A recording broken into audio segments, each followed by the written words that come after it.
Good morning, Europe. It's Wednesday, the 13th of April. Thank you for joining us. Let's begin by looking at our top stories. The mayor of Mariupol says 75% of the city has been destroyed and over 20,000 people have been killed, with Russia's President Vladimir Putin saying peace talks have stalled. Leaving without anywhere to go, thousands of Ukrainians flee the country's east in anticipation of a renewed Russian offensive in the Donbass region. And the war in Ukraine hits UK restaurant owners hard as supplies of sunflower oil diminish and push up prices in the kitchen.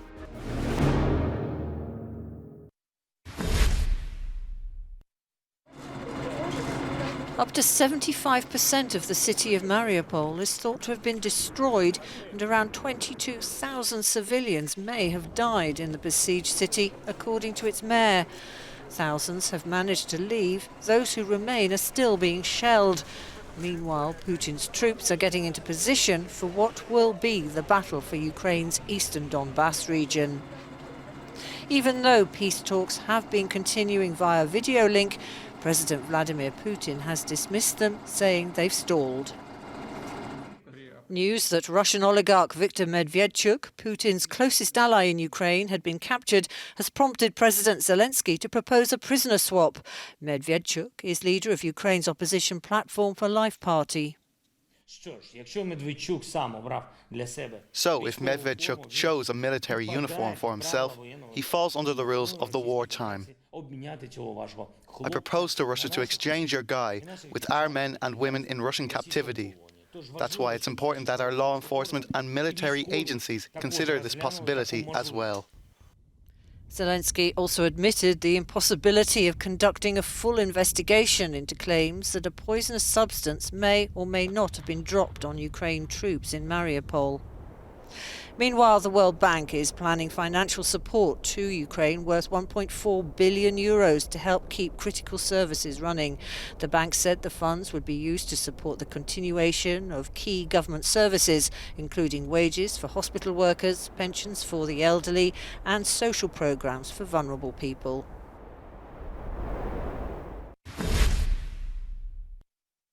Russia's GDP could suffer its biggest fall since the years following the end of the USSR, warned Russia's top auditor Alexei Kudrin. The World Bank predicted that the country's economy could shrink by more than 11% this year. The impact of inflation is felt on food prices. Pasta, for example, went up by 25% and fruit and vegetables by 35%, according to Rosstat.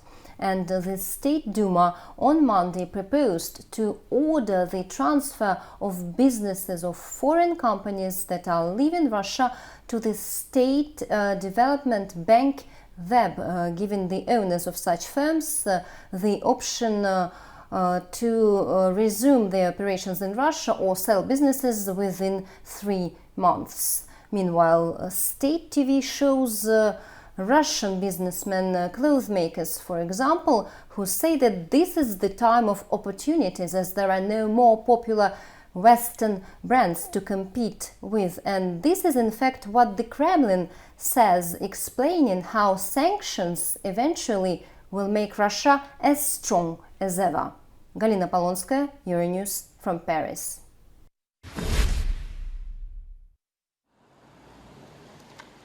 Sanctions linked to the war in Ukraine are opening cracks in the C5, the group of 5 Central European countries made up of Czech Republic, Slovakia, Hungary, Austria and Slovenia.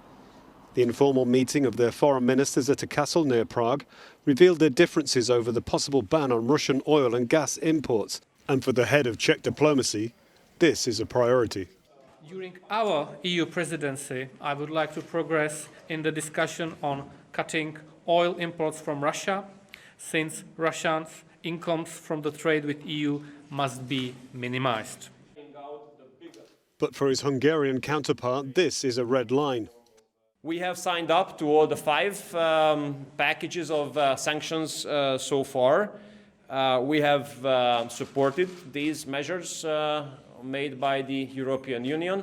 We have one clear red line, which is the energy security of Hungary. That's why we made sure already that We cannot sign up to sanctions neither on oil nor on gas.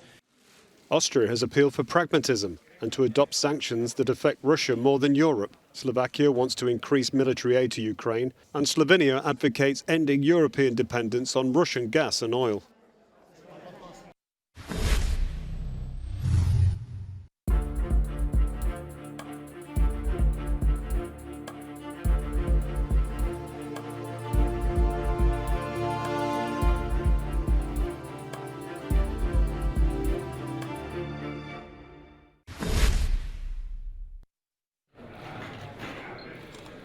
Former FIFA President Sepp Blatter and former UEFA President Michel Platini will go on trial in Switzerland in June to face corruption charges.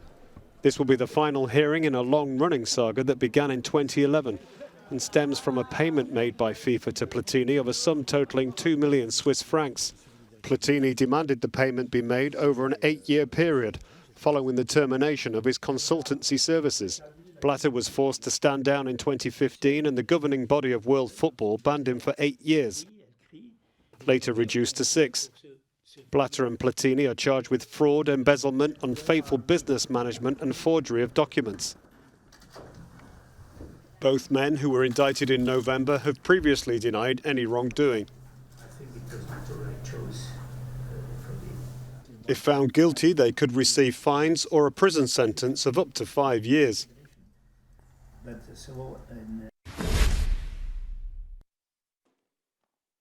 Police are continuing their investigation into the UK's Partygate scandal, where government officials held parties during strict COVID-19 lockdown periods.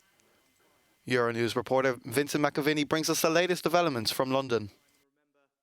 British Prime Minister Boris Johnson, his wife Kerry Johnson and the Chancellor Rishi Sunak all received the fines for a party held in June 2020 for the Prime Minister's birthday. It was held inside the Cabinet Room inside number 10 Downing Street, breaking the lockdown laws that they themselves had created and imposed on the nation.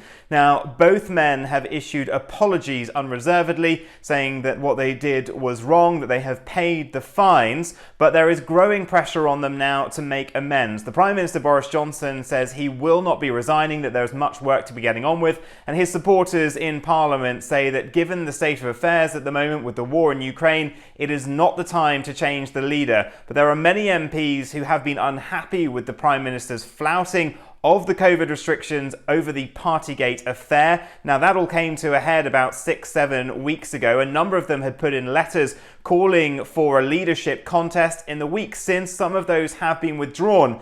But the mood among the Conservative Party very much is to wait and see how the public react. One poll put out today said that 57% of the British public thought that Prime Minister Boris Johnson should resign, but at the moment, both men are staying put in their roles. Vincent McAviney, Euronews, London. Police in New York are trying to locate the renter of an abandoned van found near the scene of Tuesday's rush hour shooting on the city's subway. The driver is said to be a person of interest, having found the key to the vehicle and a credit card at the metro station.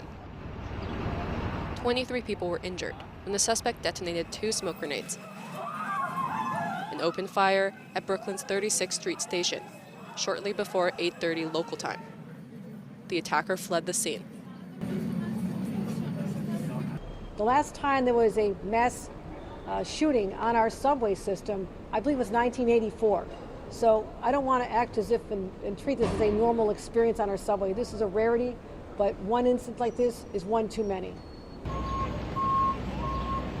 When I came out, I saw a cloud of smoke and I saw people in chaos laying on the floor, 3 people on the floor, and it automatically told me to run. So I ran out and I just got out the train station. It's definitely scary that happened, knowing that, people got hurt in the train.